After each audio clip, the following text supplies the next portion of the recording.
এদিক ফিরি ভাই, সবাই এদিকে খেয়াল করি ভাই, এদিক ঘুরান।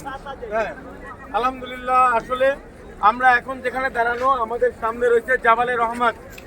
আল্লাহ রসুল সাল্লাল্লাহু আলাইহি ওয়াসাল্লাম এই জায়গায় বিদায় হজের ভাষণ দিয়েছিলেন। আল্লাহ রসুল সাল্লাল্লাহু আলাইহি ওয়াসাল্লাম এই জায়গায় বিদায় হজের ভাষণ দিয়েছিলেন।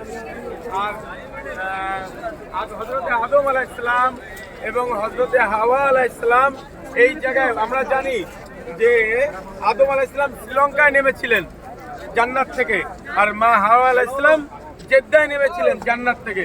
তা উনারা এই জায়গায় মিলিত হয়েছিলেন, এই আরাফার ময়দানের এই জাবালে রহমতের উপরে। আর এই জাবালে রহমত, এই জায়গা বলা হয় যে কাল কিয়ামতের ময়দান সংগঠিত হবে এই জায়গায়। আল্লাহ পাক রব্বুল আলামিন কাল কিয়ামতের ময়দানে এই জাবালে রহমতের উপরে আসন গ্রহণ করবেন। আর এই জাবালে রহমত, এটা হলো অনেক রহমতের পাহাড়। এই পাহাড়টার নাম দিয়েছে হলো জাবালে রহমত।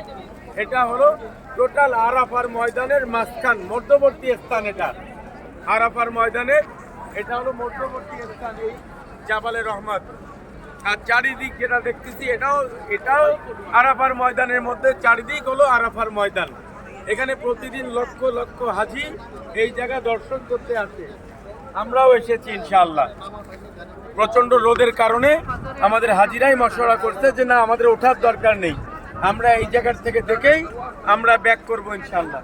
আর আমরা দেখতে পাচ্ছি মানুষ কিভাবে উঠতেছে, ওখানে ওঠাও আমাদের জন্য সম্ভব না।